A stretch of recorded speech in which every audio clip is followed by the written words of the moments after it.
2018 жылдың 5 қазанында Қазақстан Республикасының тұңғыш президенті елбасы Нұрсұлтан Әбішұлы Назарбаев қазақстандықтардың әл-ауқатының өсуі, табыс пен тұрмыс сапасын арттыру атты жолдауында үкіметке педагог мәртебесін көтеретін барлық игіліктер қарастырылған педагог мәртебесі туралы заң әзірлеп, қабылдау туралы тапсырма берген болатын. Считаю необходимым разработать и принять в следующем году закон о статусе педагога. Қазақстан Республикасының президенті Қасым-Жомарт Кемелұлының білім және ғылым тамыз конференциясында көтерген мәселелерді қолдау бағытында мұғалім мәртебесін көтеру мақсатында 2019 жылдың 15 қазан мен 12 желтоқсан аралығында Алматы қаласы әкімдігінің қолдауы бойынша Көктем Групп компаниясының директоры Әділханов Мұрат Әділханұлының демеушілігімен Қасыл Қатықбаев атындағы ұстаз мәртебесі ұлт мерейі дәстүрлі қалалық байқауы бастауын алған болатын.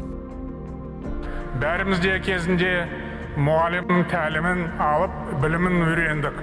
Сондықтан болашаққа жол сілтейтін мұғалімнің еңбегін лайықты бағалау өте маңызды міндет.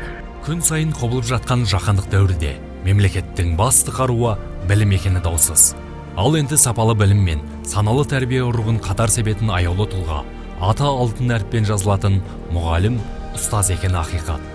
Осы орайда елбасының тапсырмалары барысында толық мәнінде жүзеге асырылып жатқан сан тарау жолдарды, дәлірек айтқанда білім беру жолындағы мұғалім мәртебесін көтеру мақсатында асырылып жатқан ілкімді істердің қатарында Алматы қаласының мәслихат депутаты, Көктем Групп компаниясының директоры Әділханов Мұрат Әділханұлының ұстаздар қауымына жасап жатқан игі істерін айтуға болады. Әрбір бала, оның бойында үлкен қасиет бар.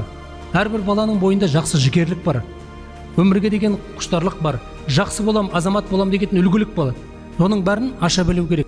Өйткені әрбір бала ұстазсыз өспейді.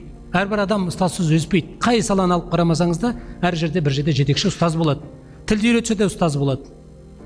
Спортқа болса да ұстаз болады. Жол іздесе де ұстаз болады. Әр нәрсеге ақылшы ұстаз болады. Бұл мұғалімдік мамандық еш уақытта қажеттілігін жоймайды. Және егер мұғалім жақсы болатын болса, білімді болатын болса, онда жақсы ұрпақ тәрбиеленетін болады. Ал жақсы ұрпақ тәрбиеленсе, және мен мұғалімдерді сұрайтыным, осы отырған балалар мына елім деген жауапкершілік сезініп өссе. Ұстаз мәртебесі ол әрбір ұстаздың білімділігі мен біліктілігінде, тәрбиелігінде, жүрегінің жылылығында, тілінің жылулығында деп мен санаймын.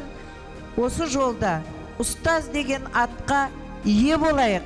Ұстаз мәртебесі биіктен болсын. Ол сіздер мен біздердің қолымызда. Бұл байқаудың мақсаты жас ұрпақтың бойында рухани құндылықтар қалыптастыруда және бәсекеге қабілетті тұлға тәрбиелеуді қамтамасыз ететін жаңашыл тәжірибені насихаттап, педагог мәртебесін арттыру. Байқаудың міндеттері мұғалімдердің шығармашылық мүмкіндіктерін ашу және педагогтық шеберлігін танытуына жағдай туғызу.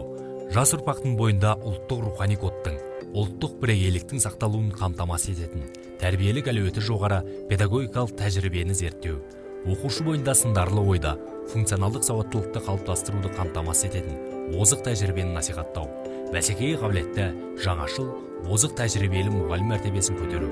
Байқау 3 кезеңнен тұрды. Бірінші кезең мектепшілік. Қазан айының 15 мен 25 күндері аралығында өткізілді. Байқаудың бірінші кезеңінің қорытындысы бойынша әрбір мектептен бір мұғалім байқаудың аудандық кезеңіне жолдама алды. Екінші кезең аудандық. Қараша айының 1 мен 16 күндері аралығында өткізілді. Бұл кезеңде қатысушы мұғалімдер менің заманауи педагогтық тәжірибем атты шығармашылығының тұжырымдамалық негіздерінің, әдістемелік және технологиялық құрылымының таныстырылымдарын көрсетті.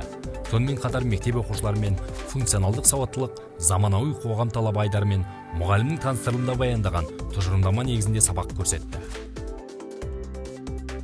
Алматы қаласы орта білім беру ұйымдарының мұғалімдері арасында өткен байқауға 80-ге жуық үміткер қатысып, өз бақтарын сынады. Екінші кезеңнің қорытындысы бойынша қаламыздың 8 ауданынан озып шыққан 3 үміткерден барлығы 21 қатысушы қалалық кезеңге жолдама алды. Үшінші кезең қалалық. Қараша айының 20 мен 30 күндері аралығында өткізілді. Байқаудың қалалық кезеңде қатысушы мұғалімдер тағы да 3 кезең бойынша өз іскерліктерін көрсетті. Қалалық байқаудың бірінші кезеңінде ұстаз мерейбей Еңдайдар мен мұғалімнің кәсіби шығармашылығының тұжырымдамалық негіздерінің, әдістемелік және технологиялық құрылымының таныстырылымдарын көрсетті. Мұнда мұғалімнің кәсіби шығармашылығының тұжырымдамалық, әдістемелік және технологиялық негіздерінің көкейкестілігі, нақтылығы, жаңашылдығы және баяндау шеберлігі бағаланды. Кәсіби шығармашылық ізденіс бағыты көкейкесті, нақты, тәжірибесі толық педагогикалық шеберлікпен көрсете білген мұғалімдер келесі кезеңге жіберілді. Екінші кезең функционалдық сауаттылық, заманауи қоғам талабайлары. Қатысушылар таныстырылымда баяндаған тұжырымдама негізінде ұйымдастырған сабақтарын көрсетті. Бұл кезеңде мұғалімнің кәсіби шығармашылығының тұжырымдамалық және әдістемелік негіздемелері мен технологиялық құрылымы сабақта қаншалықты жүзеге асқандығы, оқушының функционалдық сауаттылығын қамтамасыз ететін сындарлы да креативті ойлауын, коммуникативті және командада жұмыс істей алу дағдысын жүзеге асыру деңгейі бағаланды. Сабақтан кейін мұғалімнің өткізген сабағын қазылар алқасы талдады. Әр мұғалімге жеке өз ой пікірлерін білдірді. Үшінші кезеңде елбасының болашаққа бағдар, рухани жаңғыру бағдарламасы аясында өз жеріңді танып біл тақырыбында тәрбие сағаттарын көрсетті. Бұл кезеңде мұғалімнің Қазақстанның қасиетті жерлері мен рухани құндылықтарын таныстыра отырып, жас ұрпақтың бойында ұлттық кодтың, бірегейліктің сақталуын, туған жеріне деген сүйіспеншіліктен басталатын өлкетану жұмыстары арқылы қазақстандық патриотизмнің қалыптасуын қамтамасыз ететін тәрбиелік әлеуеті жоғары педагогикалық тәжірибесі бағаланды. Осылайша 3 айға созылған сабағы мен сынағы көп, қиындығы мен қызығы қатар жүріп отырған байқауымыз өз мәресіне келіп жетті. Ілім үйреніп, оны айналасындағы жандарға үйрету ең ұлы істердің бірі болса керек. Ендеше ұлылықты ұлықтап жүрген ұстаздық жолдарыңыз өрлеу мен өсуге бастасын.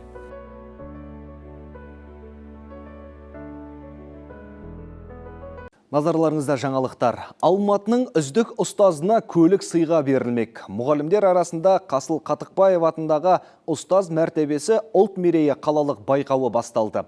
Бұған дейін 8 ауданда іріктеу өтті. Енді ол сыннан өткен ұстаздар екінші кезеңде бақтарын сынап жатыр. Ұстаз мәртебесі ұлт мерейі қалалық байқауы қазан айында басталған. Сайыста бағын сынауға 80 мұғалім өтініш білдірген. Арасынан оқ бойы озып шыққан 21 ұстаз 3 кезең бойынша сынға түсті. Менің педагогикалық ұстанымым бүгінгі сабағым кешегіден де жақсы болу керек, ал ертеңгі сабағым бүгінгіден де ұтымдырақ болу керек. Сайыста бағын сынап жатқандардың бірі Перизат Дүйсебай. Қазір Мүсілім Базарбаев атындағы нөмірі 138 гимназияда қазақ тілі мен әдебиет пәнінің мұғалімі болып жұмыс істейді. Перизат Дүйсебай ұрпақ тәрбиесі жолында аянбай еңбек етіп келе жатқанына 8 жылдан асқан. Жалпы бұндай байқаулардың мұғалім үшін, жалпы жастар үшін өте көмегі зор, себебі біз бұдан шығармашылығым жетіледі, шыңдаламыз. Бірақ дегенмен де сахнаға қанша шығып жатсақ та қобалжу бәрібір басылмайды. Алғашқы кезеңде қатысушылар қазылар алқасына педагогикалық тұжырымдамаларын ұсынды. Екінші кезеңде функционалдық сауаттылық, заманауи қоғам талабы тақырыбында мұғалім өзінің таныстырылымында баяндаған тұжырымдама негізінде ұйымдастырған сабағын. Ал үшінші кезеңде елбасының болашаққа бағдар рухани жаңғыру бағдарламасы аясында өз жеріңді танып біл тақырыбында тәрбие сағатын көрсетеді. Ұстаз мәртебесін көтеру ол мен ойлаймын әрбір азаматтың, еліміздің әрбір азаматтың ерекше алдында тұрған мәселе. Біз өз бағытымыздан, өз тарапымыздан ұстаздарға деген ерекшелік сезімімізді, ерекше құрметімізді, өзіміздің қосып келе жатқан үлесімізбен анықтауға болады деп ойлаймын. Атап өтерлігі бұл байқау осымен 3-ші рет ұйымдастырылып отыр. Алғашында сайысқа тек қазақ тілі және әдебиеті пәнінің мұғалімдері қатысқан болатын. Өткен жылы барлық пән бойынша қатысу мүмкіндігін иеленді. Перизат Көмекбайқызы, Ғани Қалуов, Алматы телеарнасы.